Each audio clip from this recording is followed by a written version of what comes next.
राधे राधे साथियों, मैं इलेक्ट्रोहोम्योपैथ doctor RV. Goswami अपने ग्रुप के सभी साथियों का और यूट्यूब पर सभी फॉलोवर्स का हार्दिक अभिनंदन करता हूं।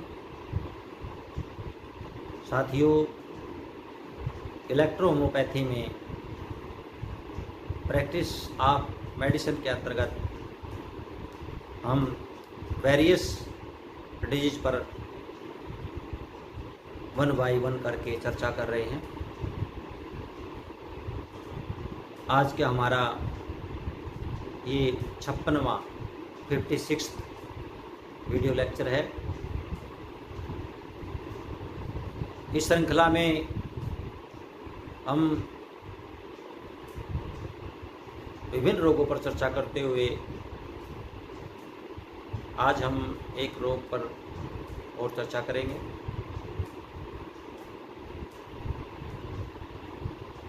जो काफ़ी कॉमन डिजीज है। काफ़ी पेशेंट इसके होते हैं। तो उस डिजीज का नाम है सीपी यानी सेरेब्रल पैल्सी, मस्तिष्काघात। मस्तिष्काघात जैसे आप जानते हैं कि मस्तिष्क में चोट लगने के कारण ये रोग होता है। साथियों, ब्रेन में 3 पार्ट होते हैं, 3 पार्ट में डिवाइड होता है ब्रेन। तो उसमें एक है हमारा प्रमस्तिष्क, जिसका कार्य बॉडी पर नियंत्रण रखने के लिए, सुनने के लिए, बोलने के लिए, चलने फिरने के लिए, सोचने समझने के लिए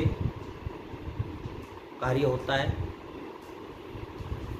तो साथियों, क्या होता है कि जो गर्भस्थ शिशु होते हैं, पहले ये जान लीजिए सेरेब्रल पैल्सी क्या है।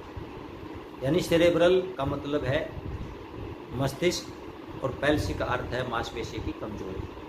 यानी कि मस्तिष्क के घात के कारण मांसपेशियों में कमजोरी होना, कमजोरी को महसूस करना, उसे हम सेरेब्रल पैल्सी कहते हैं।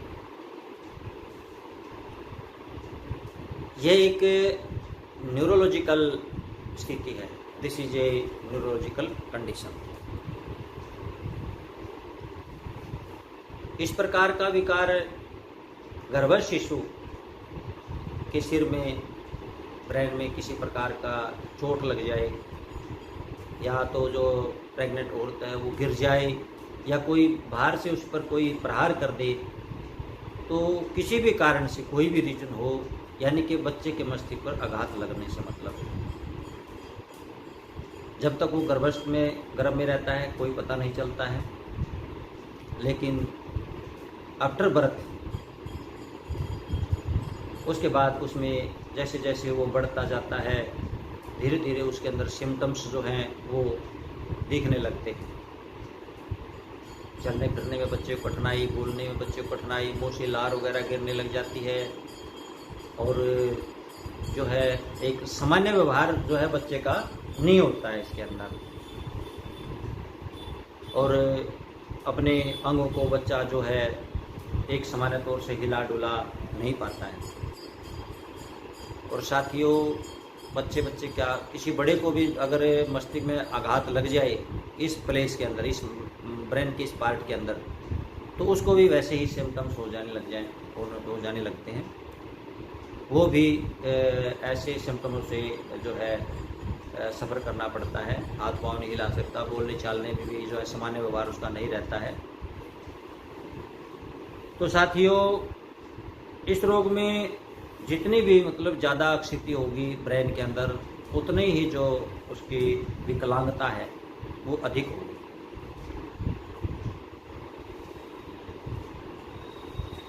साथियों, इसके कारण क्या हैं? कारण तो जैसे बताया ही है कि ब्रेन के अंदर घात लगने से ये प्रॉब्लम क्रिएट होती है। और भी कई कारण हैं। बच्चे में दिमाग में कोई सूजन आ जाए या कोई चोट लग जाए, मस्तिष्क के विकास में परिवर्तन हो जाए, चेंजेस आ जाए कुछ, और गर्भावस्था में जो है गर्भवती स्त्री को संक्रमण जैसे रूबेला है, सिफिलिस है, गोनोरिया वगैरह है, और जो थायराइड है, चिकन पॉक्स है, इस तरह की जो बीमारी हो जाती है तो उससे भी जो है सेरेब्रल पैल्सी का जो है खतरा ज़्यादा बढ़ जाता है।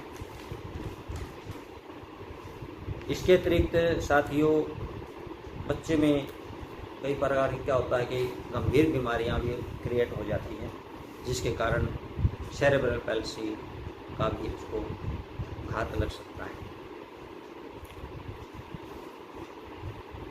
इसके लक्षणों के विषय में बात करते हैं, जैसे भोजन निगलने में कठिनाई। सेरेब्रल पैल्सी रोग से पीड़ित बच्चा जो है वो खाने पीने में उसकी बड़ी कठिनाई होती है, बोलने में उसको परेशानी होती है, मांसपेशियों में खिंचाव लग जाता है, खींचने लगती है अपने आप ही मांसपेशियाँ। और ऐसा जो बच्चा होता है वो तकरीबन जो है आगे की तरफ गर्दन झुका करके गर्दन चलता है। ऐसे रोगी की जो है मांसपेशियाँ वो हार्ड हो जाती हैं, सख्त हो जाती हैं। कुछ अन्य लक्षणों में मलमूत्र अनियंत्रित हो जाता है, अनकंट्रोल हो जाता है, अपने आप निकलने लगता है, क्योंकि जैसे बताया ना कि ये जो प्रमस्टिक्स है सेरेब्रल, ये हमारी बॉडी को कंट्रोल करता है, तो मलमूत्र भी जो है उसी के अंतर्गत है। तो वहाँ पर भी जो उसका नियंत्रण कम हो जाता है, जिसके कारण बच्चे को पता ही नहीं चलता कब मलमूत्र निकल गया। सुनने में, देखने में उसको बड़ी परेशानी होती है। मानसिक स्वास्थ्य जो है, जैसे और बच्चे एक नॉर्मल व्यवहार से रहते हैं, खेलते रहते हैं, इस प्रकार से उसका जो मानसिक स्वास्थ्य है, मेंटली हेल्थ जो है वो ठीक नहीं उसकी रह पाती है। और ये लक्षण तो है ही, इसके साथ साथ में हम CT scan, MRI, blood test वगैरह, क्रेनियल यूएसजी वगैरह भी करवा करके हम देखें तो उसके अंदर भी साफ पता चलता है कि इसके ब्रेन में घात लगा हुआ है, इन्फेक्टेड है, इन्फ्लामेशन है। तो इस प्रकार के निदान से जो है हम रोगी को पहचान सकते हैं उसके रोग के लक्षणों के आधार पर कि ये सीपी का रोगी है, सेरेब्रल पैल्सी का रोगी है। तो साथियों, इसके बारे में आज हमने जो है आपसे चर्चा की है, किसके कारण होता है सेरेब्रल पैल्सी, क्या क्या फिर उसके सिम्टम्स होते हैं, किस प्रकार का आघात लगता है, इस विषय पर हमने चर्चा की है। तो इसके ट्रीटमेंट में हम क्या दें, इलेक्ट्रोहोम्योपैथी में हम क्या दें। इलेक्ट्रोहोम्योपैथी में साथियों देखिए, मांसपेशी की कमजोरी एक लेब सिम्टम्स है इसके अंदर, और ऐसे रोगी का जो है डाइजेस्टिव सिस्टम भी जो है अनकंट्रोल होता है, क्योंकि जब नर्वस सिस्टम ही उसका अनकंट्रोल है तो फिर वो भी उसके अंदर अनकंट्रोल ही होता है। तो ऐसे में हमने डाइजेस्टिव सिस्टम को, मेटाबॉलिक सिस्टम को स्ट्रॉन्ग रखना होगा, उसके लिए हमने बीसी का यहाँ प्रयोग किया है। इसकी 20 ड्रॉप ली है D4 से। उसके बाद क्योंकि ये एक न्यूरोलॉजिकल प्रॉब्लम है, सेंट्रल नर्वस से रिलेटेड प्रॉब्लम है, तो यहाँ पर हमने बीसी का भी प्रयोग किया है 10 ड्रॉप, क्योंकि बॉडी पेन में, मांसपेशी के पेन में, सेंट्रल नर्वस सिस्टम के उसमें तो काफ़ी ये हेल्पफुल मेडिसिन है बीसी। तो यहाँ पर हमने इसका 10 ड्रॉप लिया है। और ब्लू इलेक्ट्रिसिटी, नीली बिजली जिसको लिया हमने। साथियों, ये क्या, इसका काम क्या है, ब्रेन के अंदर जो ब्लड जमा हुआ है उसको वहाँ से चलाने का काम ब्लू इलेक्ट्रिसिटी का है। इसलिए हमने यहाँ पर भी जो है ब्लू इलेक्ट्रिसिटी को भी 10 ड्रॉप में लिया है, यानी BC 20 drop, BP 20 drop, BC 10 drop और बीई 10 ड्रॉप लेना है 30 ml में। और इसका क्या करना कि साथियों, आपने जो है अकॉर्डिंग टू बॉडी वेट, क्योंकि यहाँ पर हम 10 गुण वगैरह नहीं आपको बता सकते हैं, अकॉर्डिंग टू बॉडी वेट, यानी कि 2 ड्रॉप पर 10 केजी बॉडी वेट पर देना है। जैसे 10 किलो का कोई बच्चा हुआ तो उसको 2 बूंद दिन में 4 बार करके देना है। 20 किलो का बच्चा है तो उसको 4 दे दे, 50 का तो उसको 10 दे दे। जैसे जैसे बॉडी वेट ज़्यादा होता है तो उसके अनुसार जो है 2 ड्रॉप 10 केजी बॉडी वेट पर आपने निर्धारण करना है। यहाँ मैं आपको डोज नहीं बताने वाला हूँ। तो दूसरा हमारा कंपोजिशन है यहाँ पर C1 विनिरियोवन और ग्रीन इलेक्ट्रिसिटी। C1 साथियों आप सभी जानते हैं कि ब्रेन की रेमेडीज है, ब्रेन की सेल्स के ऊपर बहुत अच्छा इसका कार्य है। विनिरियोवन है, जिद्दी घावों को भरने वाली है, कैंसर को भरने वाली है, पुराने घावों को भरने वाली है, और जो जिद्दी घाव है को ठीक नहीं होते कभी, तो वहाँ पर हमने विनिरियोवन का प्रयोग किया है यहाँ पे, और जी इसके साथ में लगाई है जो एंटीसेप्टिक इन्फ्लामेशन को रोकने वाली है। तो यहाँ पर इस प्रकार से हमने C1 विनिरियोवन और जी का प्रयोग किया है। इन सब की हमने 5-5 ड्रॉप D4 से लेना है 30 ml में, और फिर उसी के अनुसार बॉडी वेट के अनुसार ही 2 ड्रॉप पर 10 kg बॉडी वेट को डिवाइडेड डोज में आपने करना है, दिन में 3 बार या 4 बार जैसी भी रिक्वायरमेंट हो। तीसरा हमारा सूत्र है साथियों, इसके अंदर हमने जो है C3 का प्रयोग किया है, S10 का यहाँ पर प्रयोग किया है, F1 का प्रयोग किया है, येलो इलेक्ट्रिसिटी का भी हमने यहाँ पर प्रयोग किया है। तो यहाँ पर हमने सभी की जो 20-20 ड्रॉप लेनी है। और C3 यहाँ पर क्यों लिया हमने? C3 इसलिए लिया है साथियों कि ये हमारी RBC WBC यानी कि इम्यून पावर को बढ़ाने वाला है। यहाँ पर C3 का हमने इसलिए प्रयोग किया है। और S10 जैसे मांसपेशियों में खिंचाव आ जाता है, क्रैम्प आ जाती हैं, तो S10 का हमने वहाँ पर प्रयोग किया है। ये नर्वस सिस्टम के ऊपर भी काम करती है। और F1 है वो भी नर्वस सिस्टम की है, पेन किलर मेडिसिन है, नर्व पर काम करने वाली है।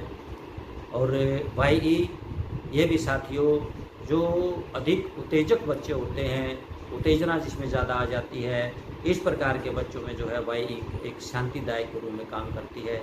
तो यहाँ पर हमने YE का प्रयोग इसके अंदर किया है ताकि ब्रेन की जो एक्टिविटी है उनको ये शांत कर सके, नॉर्मल अवस्था में इनको ये ला सके। यहाँ पर हमने YE का इलेक्ट्रिसिटी का जो है हमने प्रयोग किया है। तो साथियों यहाँ पर हमने प्रत्येक मेडिसिन का जो है 20-20 ड्रॉप लिया है D4 से, और 30 ml में इसको मिलाया है। और वही 10 जो है 2 ड्रॉप पर 10 kg बॉडी वेट पर इसको देना है। वो आपके सामने पेशेंट होगा, कितने किलो का है, कितना वजन है, कितना वेट है, उसके अकॉर्डिंग जो है आपने 2 ड्रॉप पर 10 kg बॉडी वेट के अकॉर्डिंग आपको उसको देना है। तो साथियों इस प्रकार से आज हमने CP यानी सेरेब्रल पैल्सी, मस्तिष्काघात पर चर्चा की। उम्मीद करता हूँ कि आप इसका लाभ उठाएंगे। आप वीडियो है आपके लिए बना रही है, लेक्चर आपके लिए जो है मेहनत कर करके जो है प्रयास करते हैं हम। तो आप इसको डायरी में नोट कीजिए, और कुछ साथी तो हमारे डायरी में नोट कर रहे हैं, बहुत अच्छी बात है। उनको फिर बार बार पूछना नहीं पड़ता है। कोई ऐसा रोगी आता तो अपनी डायरी खोल करके उसके अंदर से जो है ट्रीटमेंट पेशेंट को देते हैं, और काफ़ी हद तक उनको सफलता इसके अंदर मिलती है। तो साथियों आज के लिए बस इतना ही। और एक छोटा सा जो है छोटी सी बात मैं आपसे करना चाहता हूँ। जो हमारी इलेक्ट्रोहोमियोपैथी की ओन एक्सपीरियंस जो है न्यू एक्सपीरियंस बुक, जिसके अंदर एनाटॉमी, प्रैक्टिस ऑफ मेडिसिन और मैटेरिया मेडिका मुख्य रूप से 3 in 1 में होगा। और ज़्यादातर जो पार्ट इसका है मेन वो प्रैक्टिस ऑफ मेडिसिन है, क्योंकि हमने इस बुक का निर्माण, इस बुक की रचना जो की है वो हमारे न्यू इलेक्ट्रोहोमियोपैथी चिकित्सकों को ध्यान में रख करके की गई है, ताकि उनको किसी प्रकार की कोई समस्या ना आए और आसानी से वो उस बुक को अपने सामने रख करके पेशेंट का इलाज उसको दे सकें। इसी के साथ साथियों राधे राधे।